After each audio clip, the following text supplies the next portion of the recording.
She sold books in a small roadside shop. He fixed phones 2 streets away. They never spoke. Every morning he passed by her shop. Every morning she pretended not to notice, but she always placed one romance novel in the front display, just in case. One rainy afternoon, he ran into her shop to escape the storm. His phone was dead. The lights went out. They laughed in the dark. He said, "Since we can't scroll, maybe you can recommend a story?" She handed him the romance novel she'd been displaying for weeks. He looked at it, then at her. "I've been meaning to ask about this one," he said softly. "I hear it has a happy ending." She smiled. "It depends on who's reading it." The rain stopped. He didn't leave. Outside, the street was still wet, the scent of fresh rain drifting in through the open door. The world had resumed. Cars passing, distant voices. But inside the shop, everything felt suspended. She noticed he was still holding the book. "You can buy it," she teased softly. "Or are you planning to stand there until the next rainfall?" He smiled. "Maybe I'm waiting for the sequel."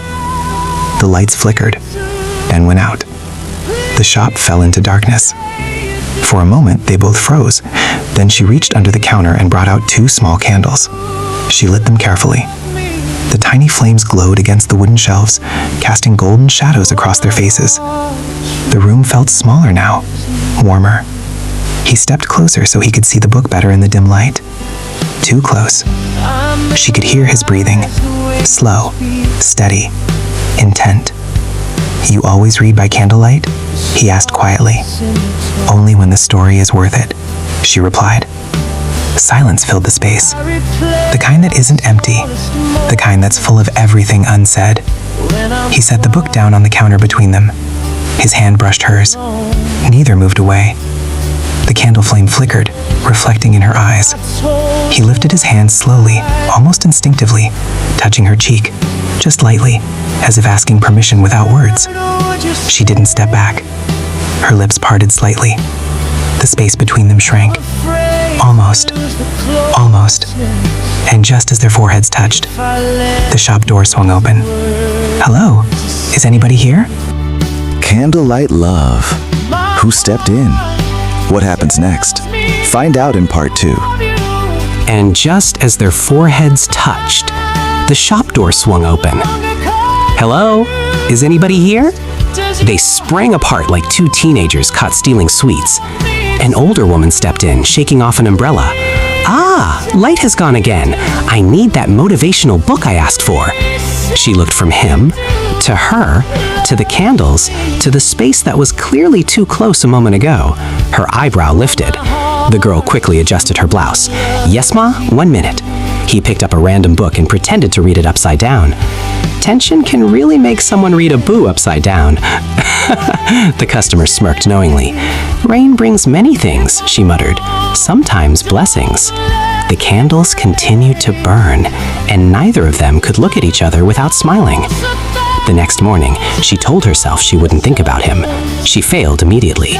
Every time the shop door creaked, her heart did a small, embarrassing jump. By noon, she had reorganized the same shelf 3 times.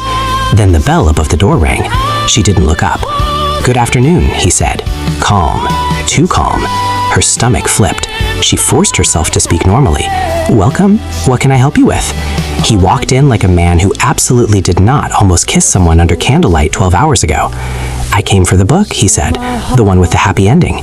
He tried being professional, serious, and respectable, all at once. Interesting. She handed it to him without meeting his eyes. Their fingers touched again. Electric. Neither reacted. Across the shop, a throat cleared. It was her. The old woman, standing near the self-help section like a silent documentary narrator. "Ah," she said slowly. "Young man, you returned quickly." He blinked. "Ma?" She smiled in that dangerous, knowing way only older women can. "I hope today you are reading the book the right way up." The silence that followed could have been bottled and sold as premium awkwardness. His ears turned red. She bit her lips so hard to stop from laughing.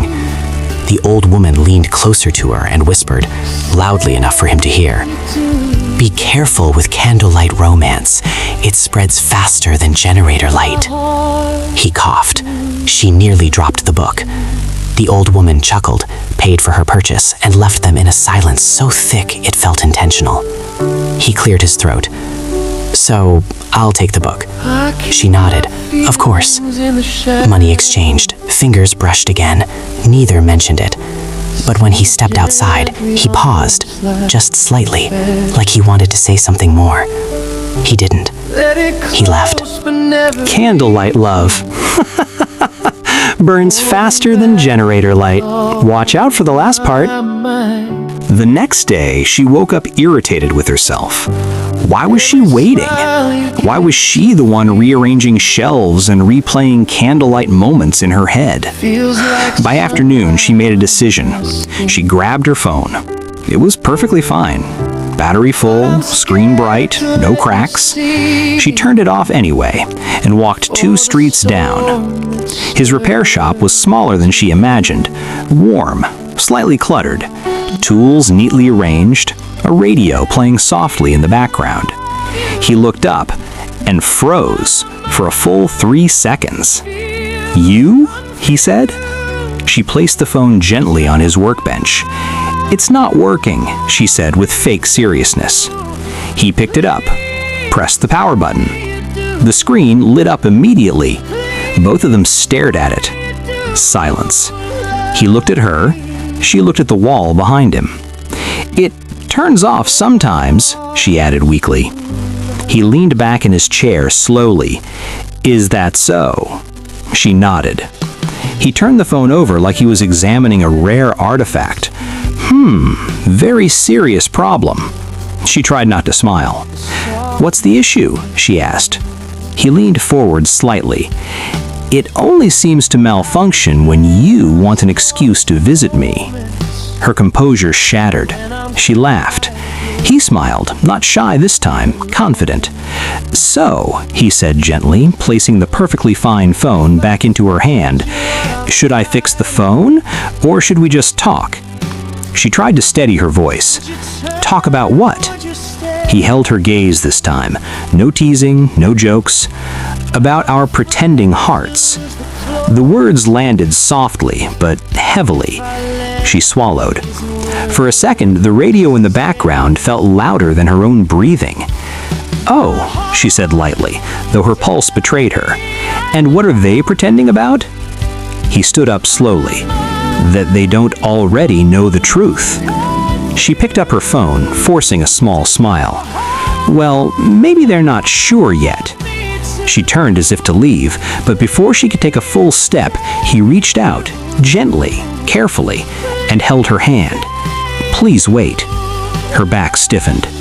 "My heart tells me I love you," he said quietly, his voice no longer playful. "But I'm afraid you don't feel the way I do." The room felt very small. She didn't look at him. "Why did it take you so long?" she whispered. Her voice trembled, and she hated that it did. A few tears slipped down her cheeks before she could stop them. "I'm sorry," he breathed. She nodded, still not looking up, composing herself, fighting everything she'd held in for days. He stepped closer, not overwhelming, just near enough. "Can we go on a date?" She nodded again. He exhaled like he'd been holding his breath for a week. "I don't even know your name," he added suddenly. She let out a soft, shaky laugh through her tears. He laughed too. The tension cracked. She wiped her cheeks. "You'll find out." "Well," he said, standing a little taller, "I'm Steve." She finally looked at him fully. "And I'll tell you more about myself tomorrow, 6 p.m., Dove Eatery." She considered him for a second, this man who read books upside down and ran through the rain, and finally stopped pretending. "Okay," she said softly. She smiled in that quiet, romantic way that didn't need witnesses. Then she turned and walked back toward her bookshop. Steve stayed where he was, watching, not blinking, not moving, until she disappeared around the corner.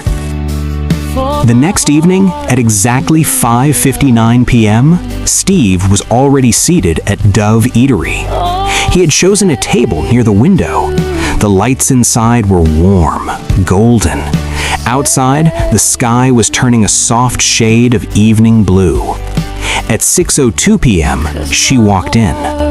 And for a moment, the world lost its sound.